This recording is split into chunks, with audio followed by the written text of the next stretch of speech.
모든 사람의 내면에는 자신만이 가꿀 수 있는 비밀스러운 정원이 있습니다. 아리스의 정원은 한때 세상에서 가장 눈부신 꽃들로 가득 차 있었습니다. 그는 매일 아침 정원을 거닐며 평온을 느꼈고 그의 영혼은 꽃향기 속에서 자유롭게 숨을 쉬었습니다. 어느 날 아리스는 화려한 장미덤불 아래에서 작고 검은 싹 하나를 발견했습니다. 그것은 손톱보다도 작았고 언뜻 보기에는 아주 연약해 보였습니다. 겨우 이 정도쯤이야. 아리스는 혼잣말을 하며 대수롭지 않게 여기고 지나쳤습니다. 시간이 흐르면서 아리스는 일상의 분주함에 쫓기기 시작했습니다. 마음속에 작은 슬픔과 사소한 원망들이 쌓여갔지만 그는 그것들을 돌볼 여유가 없다고 생각했습니다. 그 사이 정원 구석의 검은 싹은 소리 없이 줄기를 뻗어나갔습니다. 검은 잡초는 이제 더 이상 작지 않았습니다. 그것은 아리스가 가장 아끼던 백합의 줄기를 단단히 휘감았습니다. 정원에는 차가운 그늘이 드리워졌고 아리스는 왠지 모르게 가슴 한구석이 답답하고 무거워지는 것을 느꼈습니다. 정원의 빛이 점점 흐려지던 어느 저녁, 지혜로운 정원사 리오라가 아리스를 찾아왔습니다. 리오라는 등불을 들고 어둠 속에 잠긴 정원을 가만히 응시했습니다.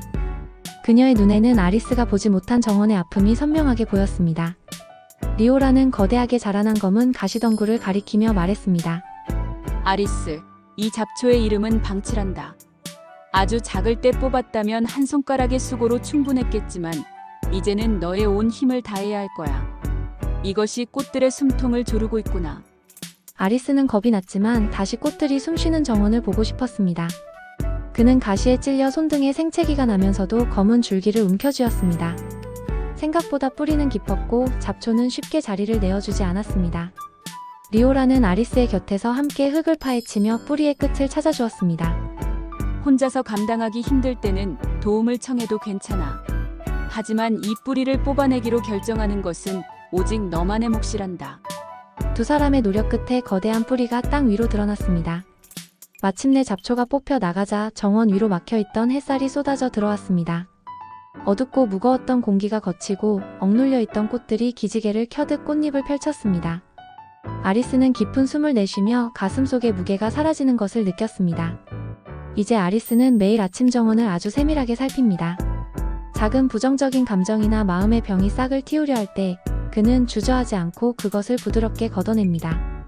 가장 작을 때 돌보는 것, 그것이 그의 비밀 정원을 영원히 아름답게 유지하는 유일한 방법임을 알게 되었기 때문입니다.